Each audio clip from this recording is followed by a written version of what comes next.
Oh, good morning, Interbet fans, and welcome to the preview for Greyville, Sunday, the 28th of November. We're on the turf, 23 pentometer, false rail of 8 meters, and we have a 9-race program. Let's kick off with the first races. We're off at 12 o'clock. Remember, you can get your 200 Rand Interbet bonus to play live games, and that's just by making a deposit of 200 Rand or more.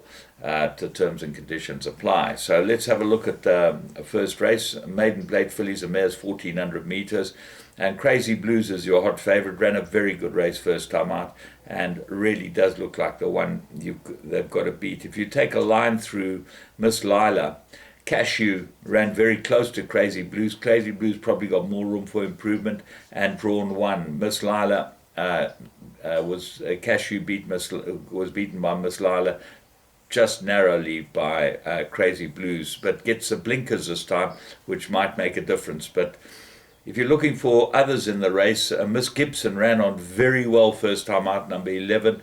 Watch for any money. It's a betting stable, and if there's any money for Miss Gibson, take note. Now, number 2, Golden Grove gets the cheek pieces. I think this will improve a lot with the cheek pieces on. Rachel Venica aboard it, and it is 10 to 12 to 1.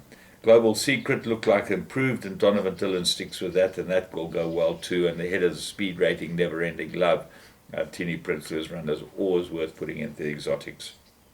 Race 2.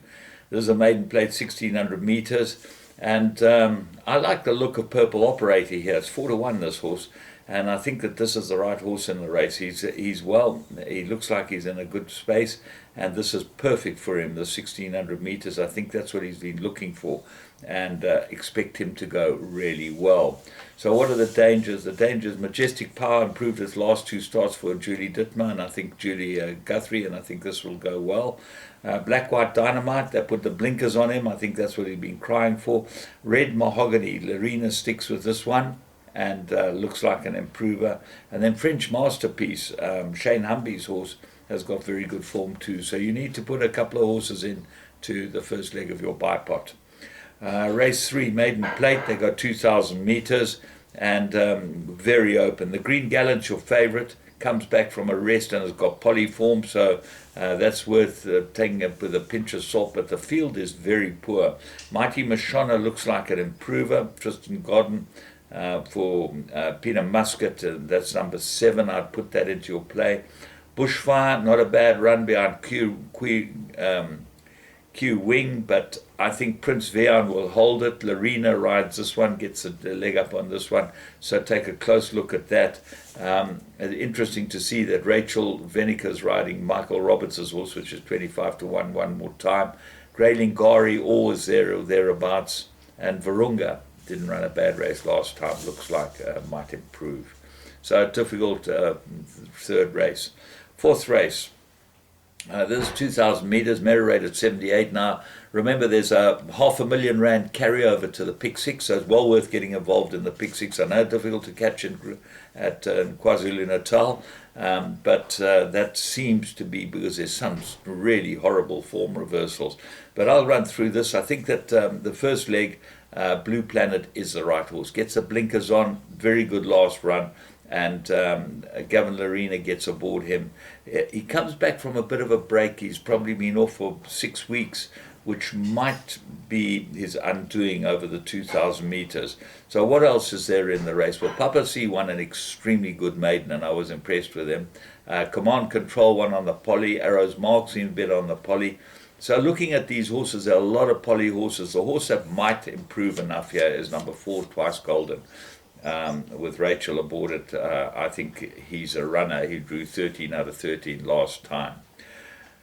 Race 5, Pinnacle, 1,800 meters, and I'm going with Crown Towers here. I think he needed his last start. I think he's absolutely perfectly at home here, and if he gets an easy lead, he should be very, very difficult to beat. Remember last time he got caught wide. He couldn't. Anton couldn't make up his mind whether to go or not to go, and took a lot out of the horse, and he just compounded in the straight. But he will have come on a lot from that, so he's a big runner. Gigi's Dynasty. This is the horse that interests me. Third run after a rest. I think he'll go very close here. Trisville, joint favourite. I think he's well held by Crown Towers, and hopefully that will work out, that form will work out. Favour, look for him to improve. He could go very well here. Race 6, Mirror rated 87 fillies and mares. They go 1,000 metres. And this is a difficult race. Vivacious is your favourite. She's won 3 out of her last 4 starts. Done very well, this filly, since moving to Dennis Bosch, and should go well. So then there's Marquette and Sweet Symphony are both joint favourites with her, and both have got form.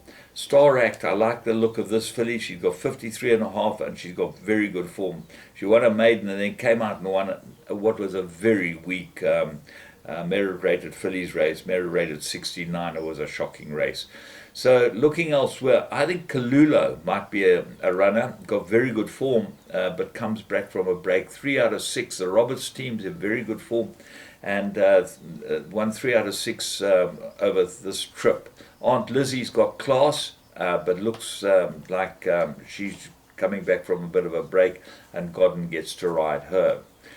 Race 7, merit rated 78, 1,400 metres. Well, the right horse here has got to be number 1, Quasi, for sure. He's got the right profile. His form's good. Everything's good about him. When Godden rode him last time, the run before last, he absolutely toddled in a pretty reasonable time on this course and distance. So he looks very difficult to beat. So what else is there? I think the 3 horses they've got a chance. Prince Taranto gets the blinkers on. It wasn't carded with them, but he won last time with them, so he might be the big improver. Governor's Glory, 3rd run after arrest. Look for him to improve, number 6. And then the horse that's probably the big danger is number 9, Happy Aristocrat. Andre Nels, runner, Keegan DeMello aboard this one. I think this horse is probably better than rated and might improve a lot. Race 8, merit rated 78. They go 1,400 metres. And interesting races. Preemptive Strike's your favourite, 2nd run after rest. You know what I feel about that. This is a perfect 2nd run after rest scenario. 3 weeks later, Anton Marcus aboard it. Goes the same type of trip. You're going to have to have taken that race well and improve from it to be able to win this. Mr. Gonzalez, this is a big runner. Bled last time, course and distance winner, so has come back from a break, and horses that bleed normally do well after a break. Expect him to go well. But the horse they all got to beat is number 10, Champompo Champisi. He's also 2nd run after a rest, and that's why it would be very difficult to fancy him strongly, and he's drawn 10. That's not going to help him, but I think he's packed with ability, this horse, Champompo Champisi. I think he'll go very well. Lord Varys, a 2nd run as well, could be an improver. Race 9, 1,400 metres, fillies and mares, a merit-rated handicap. Imbejeji, your favourite, been winning on the poly. Doesn't look quite as good on the turf, although 4 runs ago Marcus rode it and ran 2nd. That wasn't a bad run at all. So Imbejeji, big runner. 1 family favourite, Dennis Bosch's runner with Tristan Godden aboard. Interesting that Warren Kennedy's not riding this. I would have thought he would, because last time looked like it got set up properly for this race, and if it goes on the turf, will go well. Warren Kennedy's riding Magic Emotion, which is one of the joints favourites. It looks like an improver, course and distance winner, and should go well here. And the Sea Eagle, this would probably improve on the turf, number 10. Looks like a runner for the Michael Miller-Serena Woodley combination. So, all in all, big carryover to the Pick 6. Should be fun. Remember, you can play the Interbet games with your bonus, and bet on the tote, bet on Interbet, because they do put all the money goes straight into the tote when you bet on the Interbet side. From me, James Goodman, have a great Sunday.